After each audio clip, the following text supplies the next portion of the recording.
Now at 5 a.m. on WKYT this morning, Lexington police are now investigating after a man has showed up at the hospital with gunshot wounds this morning. A Jackson County man faces a murder charge following a deadly stabbing. And the Wildcats get their revenge against a big SEC rival.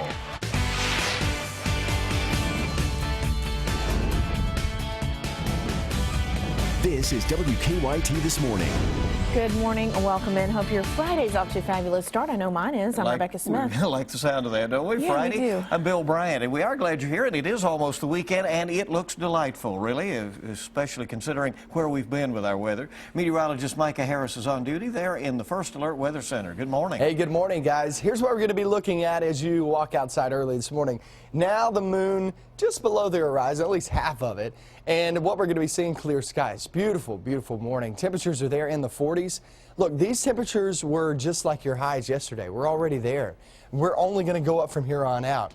49 now in Monticello, 43 in Lexington. So stepping out the door, it already feels good. By the afternoon, you'll love these temperatures, 62 degrees. Very gusty winds, though. That's going to be the story for today. Tomorrow, it's more about the temperatures. Actually, it gets warmer than that, and I'll have that coming up in a few minutes. Okay, a lot going on in the news. Let's get to it. Yeah, we're tracking an overnight shooting in Lexington. Police say a young man suffered life-threatening injuries this morning after being shot near a Lexington strip club. Police say the man showed up at St. Joseph East Hospital about 3 o'clock this morning. WKYT's Mark Barber is joining us live from that strip club where police say the man was shot. Mark? Good morning, Bill. Police think that this man was shot 3 times in the parking lot behind Camelot East here. Now, investigators say at this point they're waiting for their forensics unit to show up to start collecting evidence. However, they have a lot of ground to cover out here, and they expect that their investigation will take quite some time. Now, the man who was shot showed up at St. Joseph East Hospital before police were called about the shooting here at the strip club off of Richmond Road.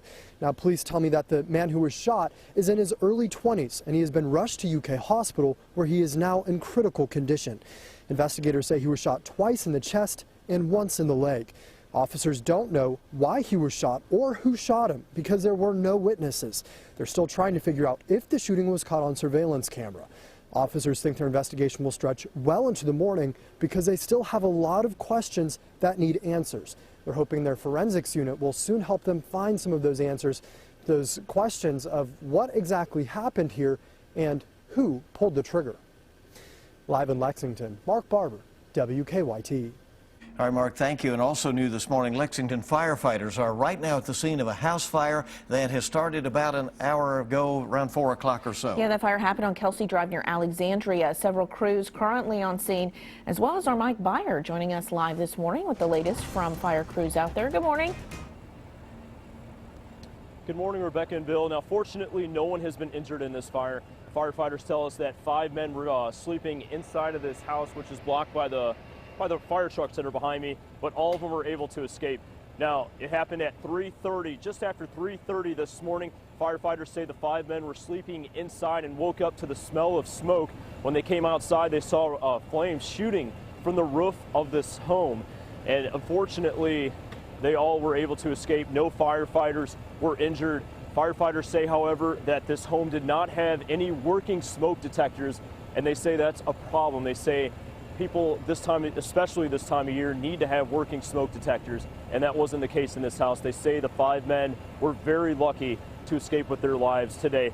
Now, 10 crews responded to this fire. It was a pretty good size. When firefighters arrived on scene, they were able to locate the flames coming from the house. They were able to put it out rather quickly, and once again, no firefighters were hurt, as well as the 5 men. All of them were able to escape. And they say they were just very fortunate to escape with their lives since this house did not have working smoke detectors. They can't stress enough the importance of having working smoke alarms. That's it for now. Live in Lexington, Mike Byer, WKYT. All right, an important reminder underscored by that situation. Thank you, Mike. We are continuing to track a death investigation involving an infant in Mercer County. The Mercer County Sheriff's Office says deputies were called to a home on Bohan Road near Harrodsburg. They say the infant was unresponsive when they got there and later died at a hospital. At this point, they are not sure what caused the child's death. We've learned some new information this morning involving a fatal stabbing in Jackson County. State police say they made an arrest in the case. WKYT's Michelle Chamberlain joins us from the newsroom now with an update. Kentucky State Police tell us that Harry Henson of Manchester was arrested last night and charged with the murder of 36-year-old Bradley Muncie. KSP says Henson is in the hospital for treatment for an injury he received in a fight with Muncie. Police say that fight resulted in the murder at a residence on Bailey Road in Jackson County. 4 other people were present at the time of the murder. Douglas Allen tells us he was there. He says he was in the trailer when a man came in saying someone stole his medication. Allen says that man grabbed a knife and a fight ensued in the driveway. That's when the stabbing occurred. Police say Henson allegedly fatally stabbed Muncie and threatened the 4 other people who were present. Muncie was pronounced dead at the scene. Now, police say 38-year-old Henson ran away after the stabbing but was arrested and taken into custody sometime later. Henson is charged with murder as well as 4 counts of first-degree wanton endangerment. At the live desk, Michelle Chamberlain, WKYT. Thank you, Michelle. There's good news in Rockcastle County. State transportation crews have finally stopped mud and debris from sliding onto US 25 at mile marker 1. Both lanes of the road are now back open, but crews are still patrolling in an area looking for any mud that has moved on the nearby hill. Mud first started to slide Wednesday, and crews say every time they cleaned up the road, more of this would occur. So, looks like they've got it to a manageable situation out there. At this point, it was hard to make some progress there for a while. Well, it was payback time for Coach John Calipari and the Kentucky Wildcats. Last night, UK hosted the team fans are all too familiar with, the Tennessee Volunteers.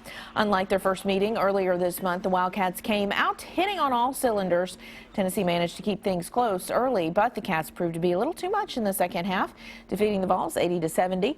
Much more from last night's revenge game is what it's called, coming up in sports. A dream a century in the making came true for an Eastern Kentucky woman. 100-year-old Louisa Amos of Pikeville has been a UK fan much of her life, but she had never actually seen them play in Rupp. So earlier this week, a neighbor surprised her with tickets to the UK-Tennessee game last night. Louisa said she enjoyed her first trip to the arena. Her friends tell us she knows every UK player from the Fabulous Five and on. Well, good for her. And then also last night's game was the first home game since the UK boogeyman, Darren Moscow, fell while holding a girl while dancing in an aisleway there at Rupp Arena. They were not injured, but the fall grabbed national attention, and UK Athletics then told fans not to dance in the stairways anymore, but they could still dance in their seats. And so it was last night that some folks enjoyed it that way. I think we got some video. There you go. There you go. That was a good shot. And certainly folks enjoyed the victory, the Kentucky Wildcat fans last night with the win over Tennessee. WKYT this morning, just getting started on your Friday. Police in Florida say it was a chase like no other, following a heavy machinery joyride. And are you a fan of McDonald's breakfast? The fast food giant may be adding a new menu item. We'll explain more on that when WKYT This Morning returns. We're in the 40s outside this morning. We get into the 60s later on this afternoon, and that goes for the weekend too. But we do have a little rain to go through, and I'll show you that coming up next. Now, your zone-by-zone forecast with meteorologist Micah Harris. This is one of the better mornings we have felt in a long time. Outside at the moment, it's beautiful. Clear skies for the most part, and also temperatures in the 40s. If you're looking across 75 Winchester Road, if you're heading that direction, all looks well. I don't see any issues whatsoever this morning. No fog issues either. 41 degrees there in Mount Sterling, and that goes for Lexington, Danville, all of us there in the 40s. Even a couple of 50s sprinkled in down towards 68 and also 127. And then work your way back towards 65. That's where the mildest air is coming from. Look at Bowling Green at 52 degrees this morning. If we were 52 by the afternoon, we would be just fine. But we're there this morning there in Bowling Green. Look as we go through the day. We have a wind advisory in effect, and that's going to last all the way through the evening hours. We're looking anywhere from 30 to 40 mile per hour wind gusts for most, but we can't even rule out a 45 mile per hour wind gust. I mean, these are really strong winds. No thunderstorms, nothing like that. It's just a system that's going to be barreling to the north, just pulling in that warmer air, jet stream just to the north of us. So we have some pretty strong winds to go through today. And here's what we're going to be looking at by 7 p.m. Heading out to dinner, if you're heading out to some of these basketball games, just know that once you get in the car and take off and head out and about, really good conditions, it's just going to be windy. That's about it. Okay, let's go through the day. We get in towards your afternoon. We're talking about 60s in the forecast today, and that will take you through the next couple of days. This is a really good forecast in store. Your weekend planner shapes up like this. Saturday, 63. It looks like a mixture of sun and clouds. Then we're looking towards Sunday. Sunday at 57, which isn't bad, but you throw in that rain in there, and that's going to be the soaker, the downer, as we travel off towards your weekend. Let's talk about your 7-day forecast, because as we go through time, yeah, this lasts for the next 3 days or so, the 50s and 60s. But once we hit next week, it's going to change big time. So 62 today, 63 tomorrow. There is a small chance on Saturday of seeing a passing shower, but for the most part, we stay dry. Good looking day in store. Now Sunday, a few showers move on in, and that's going to be our next rainy day. Monday, we start off the work week pretty nice, but you can see Tuesday and Wednesday, here comes another storm system that we're going to be watching very closely. Just like the past 3 or 4 times this winter, we're going to have to wait till about Sunday or Monday to actually have a good grasp on this system. So it's going to take a little bit of time, but hey, for the next 3 days, we have nothing to worry about, really, except for a few showers on Sunday. Let's just be like ignorance is bliss right now. I'm with you on that. I thought for a second you were going to say we're going to have to wait till we peep out and see what's happening. Right. Yeah, those systems have That's been when you get busy. the ultimate confirmation, right? Right, Yeah. that's exactly right. All right, well, we're going to take it easy here for a day or two. Yeah, we're going to relax, enjoy the weather. Got it. 5:14 is the time on your Friday morning. Here's something that you don't see every day, a slow-speed police chase involving heavy machinery. A man in Florida is facing charges after taking a joyride in, of all things, a backhoe. Police say it started when the 59-year-old man dumped boulders on the roadway at the 7-mile bridge in the Florida Keys. Wow. They say he then drove up and down the bridge for an hour and a half, damaging the road and sides of the bridge. Yikes. At one point, officers had to exit that bridge for their own safety. And when the backhoe driver finally left the bridge, deputies managed to stop the construction vehicle with spike strips. Look at that. Police say the driver was examined at the hospital, then taken to jail. Well, you don't do that. Did he just get confused about where he was? I mean, Some kind of protest or what? I don't know. Well, very odd. interesting story. Anyway, 5:15 on WKYT on your Friday morning. You have a look at your money. Stay with us. How to reduce your iPhone bill, plus why Harry Potter fans are flocking to Starbucks. I'm Hannah Daniels in New York. I'll have those stories and much more coming up in your CBS Money Watch report.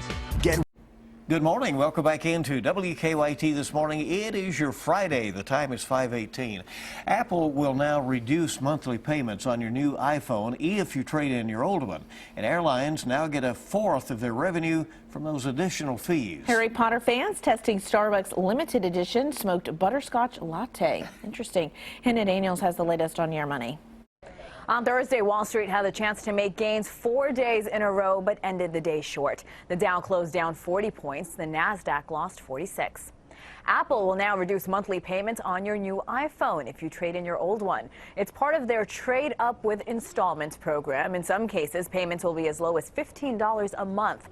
How much you pay will depend on what model you trade in, the phone's condition, and which new iPhone you're buying.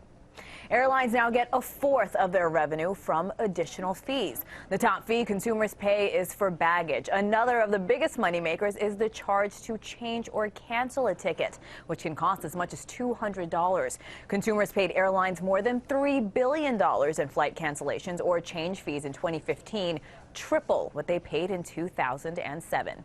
Harry Potter fans are testing Starbucks limited edition smoked butterscotch latte. The coffee chain makes no reference of the movie, but many Potter fans believe the drink is a butter beer inspired beverage, a drink described in the movie as a less sickly butterscotch.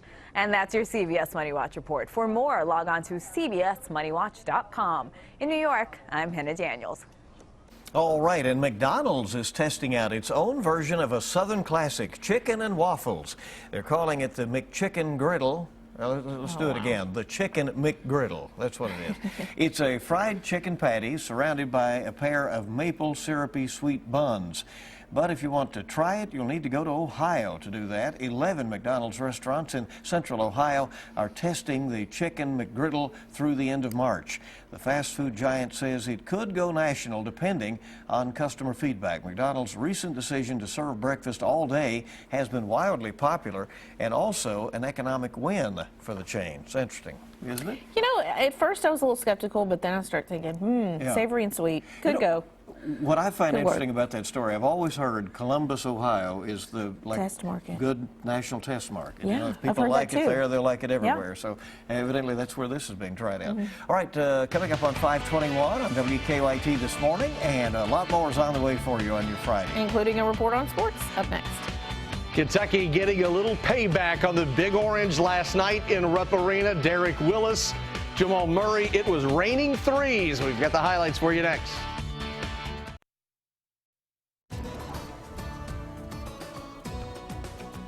Really good morning in stores. We're looking out and about and seeing only a few clouds right along the river, and that's it. No fog issues, nothing falling out of the sky. This is a beautiful day. This is one of your better days that you have felt and seen in a long, long time. So we're staying with clear skies. We'll have a lot of sunshine as the sun finally comes up just before 8 a.m.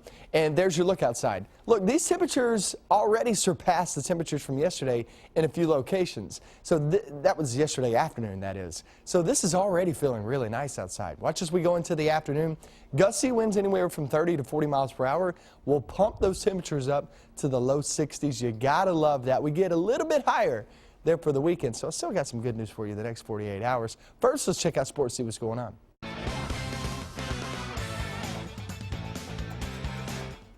Good morning, everybody. Kentucky had not lost since losing to Tennessee in Knoxville a couple of weeks ago, blowing a big lead. Well, that did not happen last night. The Cats started a little slowly, then picked it up. Jamal Murray in the corner for three. He's just getting going. Derek Willis was just as hot, blue hot in the other corner. That three is good. Kentucky by 6. Then Willis again on the wing. The lead is 11 with another three-pointer. We have more Jamal Murray. How about the wing, the right wing for three? Cats by 7, up 6 at the break. Second half, we do it again. Derek Willis for three. That makes it 47-36. Murray, coast to coast, mixes in a two-pointer and the foul. Then Murray looks like he's going to do it again. He passes over to Tyler Eulis for three. And Kentucky hits 10 or more threes with a fourth straight game. They had 11. There's Derek again for another three. Kentucky takes it 80-70, the final. This was a good game for the Cats, but Marcus Lee had to go out with a tightness in his back. And then Derek Willis, who hit 7 threes and scored 25 points, came out of the locker room with ice on his knees. He was hurting. Whole body's hurting. It's kind of deteriorating right now. Just kind of wearing on me. You know, you go from playing a lot to not playing like every night, and it just starts to get to you. I think as he defends better and rebounds even better and becomes where he enjoys physical play, like he wants it, like this is how I want to play, he becomes as good as anybody. I mean, you think about it. He's 6'9", 6'10". His arms make him about 7'2". Think about that. He's making free throws. He's confident. He takes responsibility when he's playing poorly. He's not looking to make excuses. And now it's a quick turnaround. The Cats have just one day before they go down to Texas A&M to take on the Aggies Saturday. That's it from Rupp Arena. Back to you. Thank you very much, Rob. That is sports. Have a great day.